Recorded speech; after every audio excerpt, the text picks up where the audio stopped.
മഹാബലി അവശിഷ്ടങ്ങളിലൂടെ നടക്കുന്നു.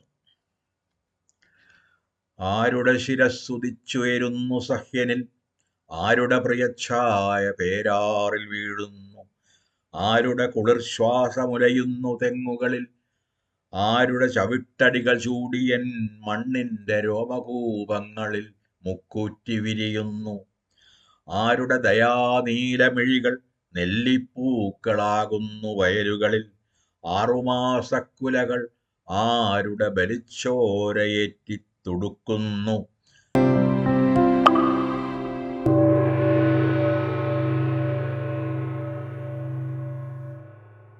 ഭൂതകാലത്തിൽ സ്വീകരിച്ചു പോയ ചില തീരുമാനങ്ങൾ അല്ലെങ്കിൽ ആവിഷ്കരിച്ച കവിതകൾ, എന്തിന് വിളിച്ചു പോയൊരു മുദ്രാവാക്യത്തിൽ പോലും ഇന്ന് ചില തിരുത്തലുകൾ വേണമെന്നോ അല്ലെങ്കിൽ ചിലത് അൺഡു ചെയ്യണമെന്നൊക്കെ തോന്നിയ എന്തെങ്കിലും നിമിഷങ്ങൾ ഈ ആത്മകഥാ സമയത്തുണ്ടായി? തീർച്ചയായിട്ടും. അതേസമയം നമുക്ക് അൺഡു ചെയ്യാൻ പറ്റില്ലെന്ന് നമുക്ക് അറിയുകയും ചെയ്യാം. നമുക്ക് വർത്തമാനത്തിൽ ഇരുന്നുകൊണ്ട് ഭൂതകാലത്തെ തിരുത്താനുള്ള മാർഗങ്ങളൊന്നും നമ്മൾ സൃഷ്ടിച്ച ആളോ അല്ലെങ്കിൽ നമ്മളെ സൃഷ്ടിച്ച വ്യവസ്ഥിതിയോ കാലമോ ഒന്നും തന്നെ തന്നിട്ടില്ല.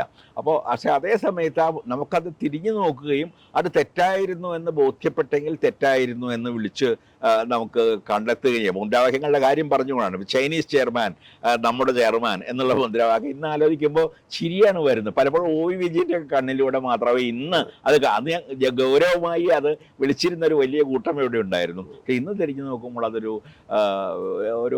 വല്ലാത്ത ഒരു അനുകരണ പ്രവണതയായി തോന്നുന്നു.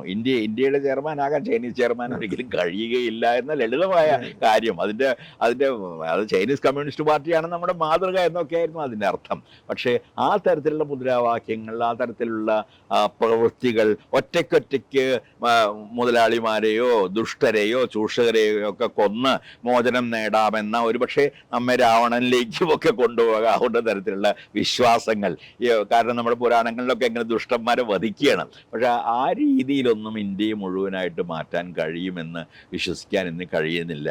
അപ്പോൾ അല്പം ഒരു അകൽച്ചയോടെ നിർമ്മമതയോടെ പലപ്പോഴും ഒരു നർമ്മബോധത്തോടെ ആണ് ആ ഭൂതകാലത്ത് എനിക്ക് കാണാൻ കഴിയുന്നത്. അതേസമയം ഒരു കാര്യം ഞാൻ പ്രത്യേകം പറയാൻ ആഗ്രഹിക്കുന്നത്, ആ കാലത്തെ സാംസ്കാരിക പ്രവർത്തനങ്ങൾ മുഴുവനും വ്യർത്ഥമായിരുന്നു എന്ന് ഞാൻ കരുതുന്നില്ല.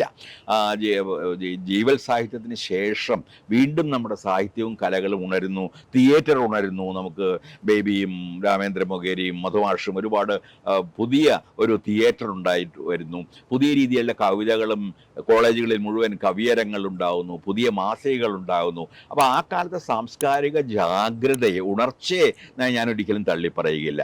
അതേസമയം അതിൻ്റെ പിറകിൽ പ്രവർത്തിച്ച രാഷ്ട്രീയത്തിൽ ഒരുപാട് തെറ്റിദ്ധാരണകൾ അഥവാ അബദ്ധങ്ങൾ ബോധപൂർവം ആരെങ്കിലും ചെയ്തതാണെന്ന് ഞാൻ വിചാരിക്കുന്നില്ല. ഗൂഢാലോചനയൊന്നും അതിൽ പിറകിൽ ഞാൻ കാണുന്നില്ല. പക്ഷേ സ്വാഭാവികമായ ഒരുപാട് തെറ്റിദ്ധാരണകൾ ഉണ്ടായിരുന്നു. അന്ന് ഇന്നത്തെ അത്രയും ഒരുപക്ഷെ ലോകകാര്യങ്ങൾ അറിയാനുള്ള സാധ്യതകൾ ഉണ്ടായിരുന്നെങ്കിൽ ആ തെറ്റുകൾ പറ്റുകയില്ലായിരുന്നു എന്നും എനിക്ക് തോന്നുന്നു. ഇപ്പോൾ നമുക്ക് വായിക്കാൻ പറ്റുന്നുണ്ട്. ഇപ്പോൾ ആർക്കൈവുകൾ തുറന്നിട്ടുണ്ട്, റഷ്യയിലും തുറന്നിട്ടുണ്ട്, ചൈനയിലും തുറന്നിട്ടുണ്ട്. നമുക്ക് വായിക്കാം അവിടെ നടന്നത് വാസ്തവത്തിൽ എന്തായിരുന്നു എന്ന് അറിയാനുള്ള ഒരുപാട് വഴികളുണ്ട്. അല്ലെങ്കിൽ ആളുകൾ അതിനെ അടിസ്ഥാനമാക്കി അനുഭവാഖ്യാനങ്ങളോ നോവലുകളോ ഒക്കെ തന്നെ എഴുതുന്നുണ്ട്. അപ്പോൾ നമുക്കത് ബോധ്യമാകുന്നുണ്ട് അവിടെയൊക്കെ നടന്നത് വാസ്തവത്തിൽ എന്തായിരുന്നു. ഏറ്റവും അധികം കമ്മ്യൂണിസ്റ്റുകാരെ കൊന്നത് ഹിറ്റ്ലറായിരുന്നോ സ്റ്റാലിനായിരുന്നോ മുതലായ വളരെ പ്രധാനപ്പെട്ട ചോദ്യങ്ങൾ നമുക്ക് സ്വയം ചോദിക്കാൻ ഇന്ന് കഴിയുന്നുണ്ട്. ഒരു കാലത്ത് അത് കഴിയുമായിരുന്നില്ല. പ്രത്യേകിച്ചും സ്റ്റാലിനെ ലെനിൻ്റെയും ഒക്കെ കൂടെ അതേ പടവിൽ നിർത്തുമ്പോൾ നമുക്കൊരുപാട് സംശയങ്ങൾ സ്വാഭാവികമായി ഉണ്ടാകുന്നുണ്ട്. ഈ മനുഷ്യൻ തനിക്ക് എതിരായി നിൽക്കുന്ന എല്ലാ കമ്മ്യൂണിസ്റ്റുകാരെയും കൊല്ലുക രണ്ട് തരത്തിൽ. ഒന്ന് പ്രതീകാത്മകമായ കൊല്ലൽ, ഫോട്ടോഗ്രാഫിൽ നിന്നൊക്കെ അത് വെട്ടിമാറ്റുന്ന AI വരുന്നതിന് മുമ്പ് തന്നെ അദ്ദേഹം അത് കണ്ടുപിടിച്ച് കഴിഞ്ഞിരുന്നു. എൻ്റെ കൂടെ നിന്ന ഒരാൾ പാർട്ടി തനിക്കെതിരായി മാറിയാൽ ആ കൂടെയുള്ള പടത്തിൽ അദ്ദേഹത്തെ പിന്നീട് കാണുകയില്ല. ഇങ്ങനെയുള്ള അതാണ് ഞാൻ പ്രതീകാത്മക കൊലപാതകങ്ങൾ, അതുകൂടാതെ യഥാർത്ഥമായ ഒരുപാട് കൊലകളും. അപ്പോൾ അതുകൊണ്ട് ആ കാലങ്ങളെ ഒന്നും ഒരു മാതൃകാപരമായ അല്ലെങ്കിൽ മാനുഷികമായ കാലങ്ങളായിട്ട് കാണാൻ എനിക്ക് കഴിയുന്നില്ല. ഇതിൻ്റെയൊക്കെ ഫലമായിട്ട് സ്വാഭാവികമായി ഞാൻ പണ്ട് തൊട്ടേ ഞാൻ എൻ്റെ കവിതകളിലൊക്കെ ബുദ്ധൻ നിറഞ്ഞു നിൽക്കുന്നുണ്ട്, ക്രിസ്തു നിറഞ്ഞു നിൽക്കുന്നുണ്ട്. സമീപകാലത്ത് ഞാൻ 10 കവിതകളെങ്കിലും ഗാന്ധിയെക്കുറിച്ച് എഴുതിയിട്ടുണ്ട്. എനിക്ക് തോന്നുന്നു ഈ വലിയ മനുഷ്യ മാതൃകകൾ തന്നെയാണ് ഒരുപക്ഷെ നമുക്ക് ആത്യന്തികമായി വഴികാട്ടുക.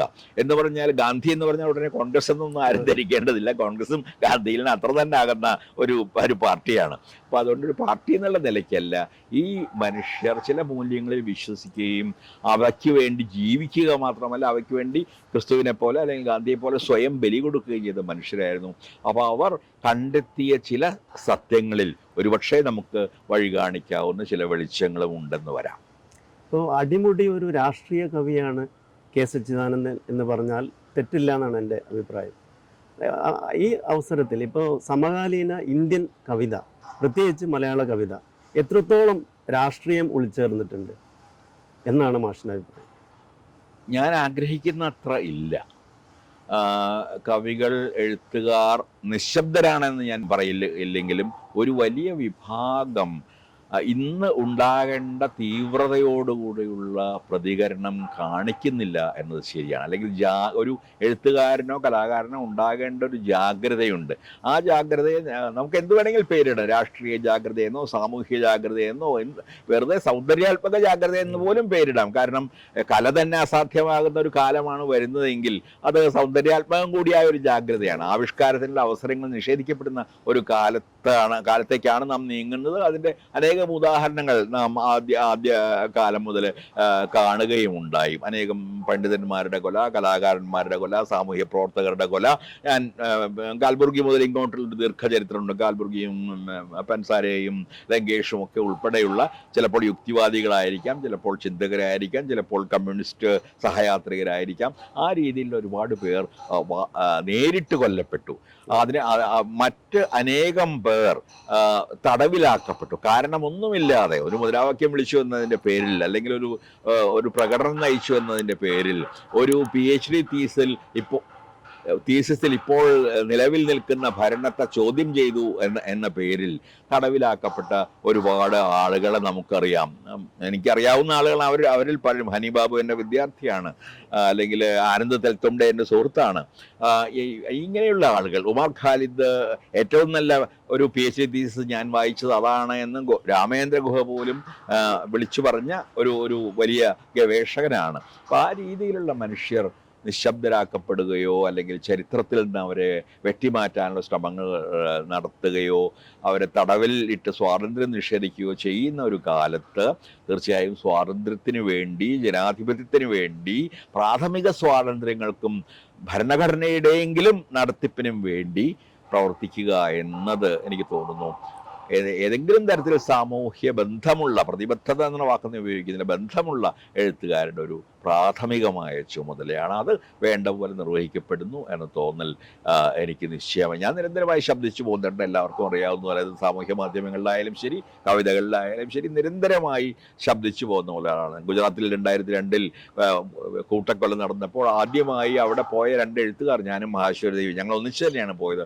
അവിടെ പോവുകയും അവിടുത്തെ എഴുത്തുകാരോട് സംസാരിക്കുകയും അന്ന് മുതൽ ഇന്നോളം നിരന്തരമായി ഇവിടെ വളർന്നു വരുന്ന ഈ ഏകാധിപത്യപരമായ പ്രവണതയെയും അതിൻ്റെ ഫലമായിട്ടുണ്ടായ അനേകം രീതികളിലുള്ള ഹത്യകളെയും, ആവിഷ്കാര ഹത്യ, ജ്ഞാനഹത്യ, ചരിത്രഹത്യ, ഇങ്ങനെയൊക്കെ പറയാവുന്ന പലതരത്തിലുള്ള ഹത്യകളെയും ഒക്കെ തന്നെ ചോദ്യം ചെയ്തു പോന്നിട്ടുള്ള ആളാണ് ഞാൻ. പക്ഷെ അങ്ങനെ ഞാൻ കുറച്ചു പേരെ കാണുന്നുണ്ട്.